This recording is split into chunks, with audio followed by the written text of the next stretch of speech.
Hello guys, and welcome back to another episode of Kerbal Space Program, The Search for Kethane.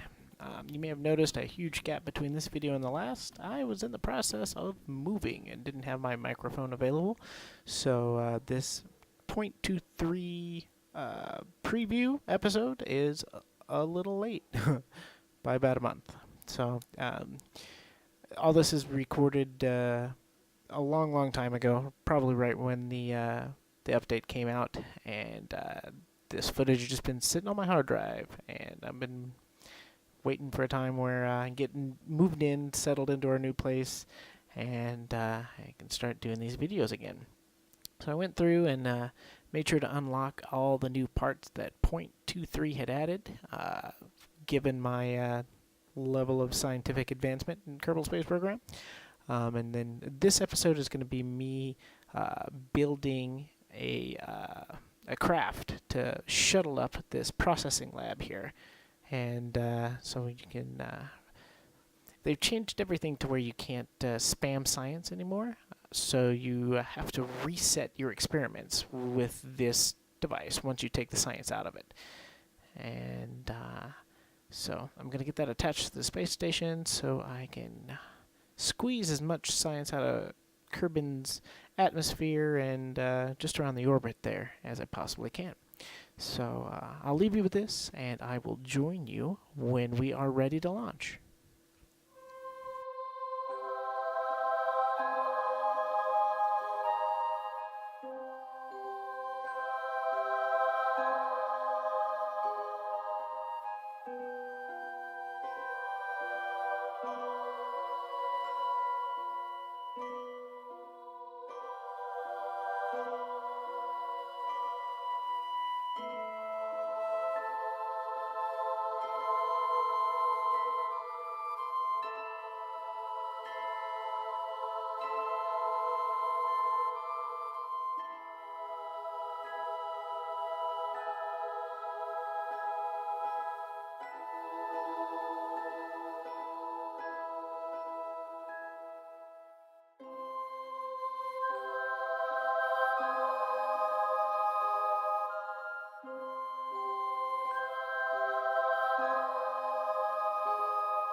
So we are ready for launch, and we've got Jebediah Kerman at the controls. Pretty simple rocket that we've got set up here. And yeah, going to do some science while I'm just sitting here on the launch pad. And I'd process it in the science module there, except you need 2 people in there in order to do such things as these. So I'll probably just carry all this science up into space with me, and once we get everything attached and we get our crew up in there, I'll process the science and then just either ship it back via the antennas, or I will send another mission up, collect all the experiments, and then land it on the planet and recover it that way. So there's a couple of different options that you can do to get maximum science.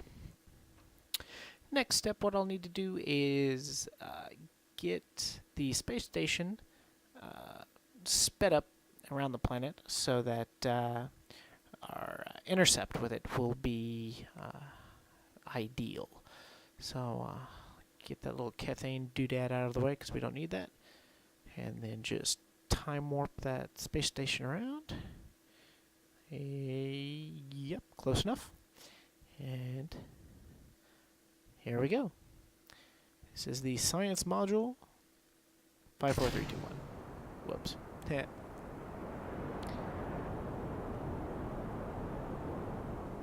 Got a little bit of a lean, kind of in the wrong direction. And hopefully I got all these staging right. I think I just used the old launcher from the last rocket, so everything should be set up pretty well.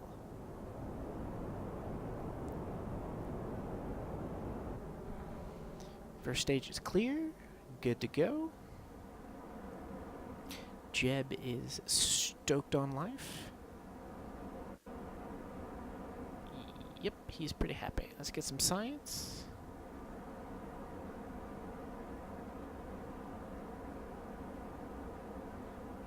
Got that already. I can't remember what I had or what I didn't have. Oh, we need that. Keep it.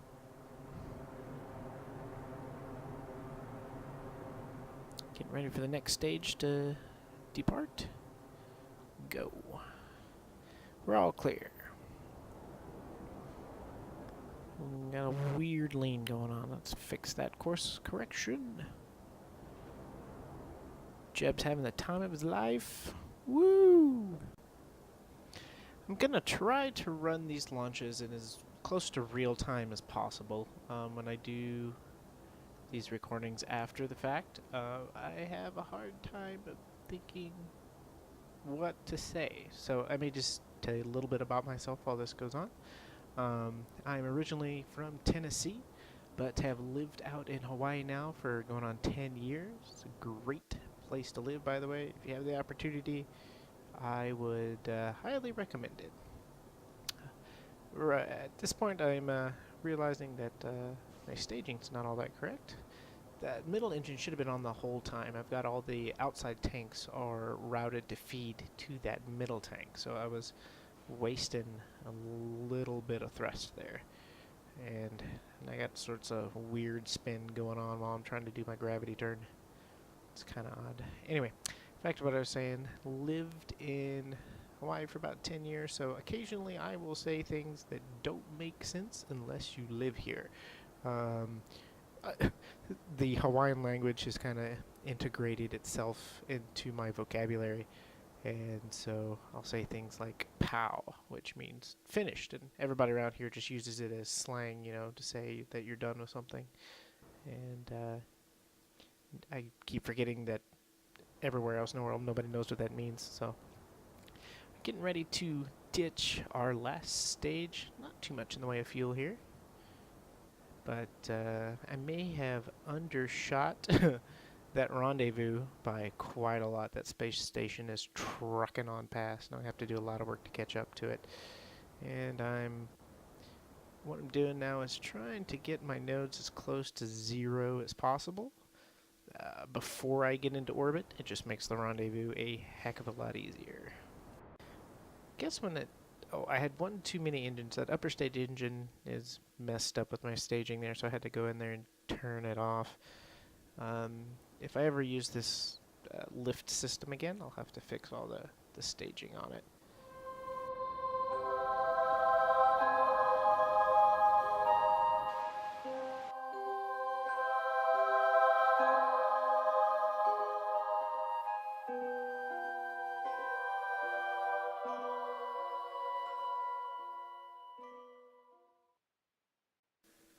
So while I'm here in high Kerbal atmosphere, it's a good opportunity to do a little bit of science, get an EVA going. And oops. Oh, apparently you should throttle down for this kind of thing. No one saw anything. Alright, so we're back. Redid the launch, and gonna just fast forward to this part that you've already seen until we get a little rendezvous with the space station. I'll meet you guys in a sec.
So we are getting close to our rendezvous point here. I'm going to keep the video running in about 4 times time acceleration. Into our last stage, last bit of fuel. And we're going to get this rendezvous going. Jeb's ready to dock with this new space part and get to doing some science and get back home. So back to getting to know me just a little bit better. I currently have a couple jobs. I am working at a pizza restaurant, which I've been at off and on for the past 3 years or so. And I also have my own business in the evenings. I do doorstep dining, basically. It's takeout delivery. I'm sure other places in the world have these all over the place, but it's an idea that's relatively new to Hawaii, so it's slow to catch on, but we're working on it. So I do live streams at KSP, but I would find it frustrating to constantly having to stop, leave my house, and then lose all the viewers, and then come back and try to do it again. So maybe that's something to do in the future. Maybe not. We'll see.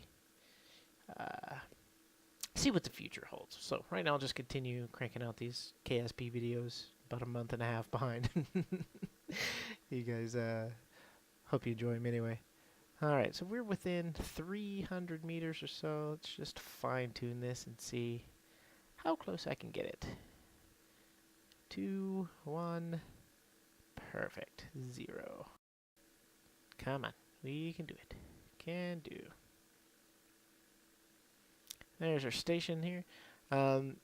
I somehow managed to hit F4, which this is something that maybe you guys were aware of. I just found out about it. But if you push F4, you lose that cool little indicator that says how far away your target is.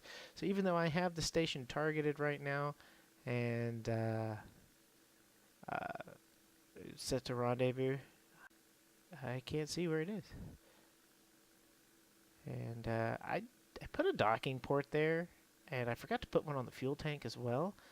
I thought maybe if I got up there with extra fuel that I could like have a tug or something and dock with it and transfer fuel to the station to and fro, but I didn't engineer this very well. I've got a command pod on there that is detachable as well with parachutes, but unless you bring the whole science rig down with it, it's really not useful because there's no engines, there's no RCS attached to it. So should something happen, if there's a giant space collision, it can be used as a one-person escape pod, I guess. But for the time being, that's kind of worthless. I don't know why I designed it like that. I just did. So there's that spent fuel pod. It's got a little bit of fuel in it, but it's lost forever. I can't get that back. But oh well, not that big of a deal. So this is our station here. Got the pretty little lights on. Can't see it because I'm on the dark side of the planet. And our last little thing to do in this particular episode is to have Jed conduct all the science he can, and then what I will do is have him take that data, take all the experiments out of the command pod that I got, and then we'll do a quick EVA. And like I said, if I had done this on the light side of the planet, be able to see what he was doing a little better. But I'm just going to get on the ladder here to the science station board, and now all the science is in that module. When I get crew available, I'll put 2 people in that little pod, and then we'll crunch all that science, and you can send it back for more science than you could than just sending it back normally. So right now I'm only getting 50 for that experiment, but I'll get 25% more if I process it first. So that's going to do it for today. Next episode, I'll get a shuttle going, and we will get more crew up here and do some science. And then we'll see about getting over to the moon or Minmus and get some Kethane mining going. Alright, guys. See you in the next episode. Aloha!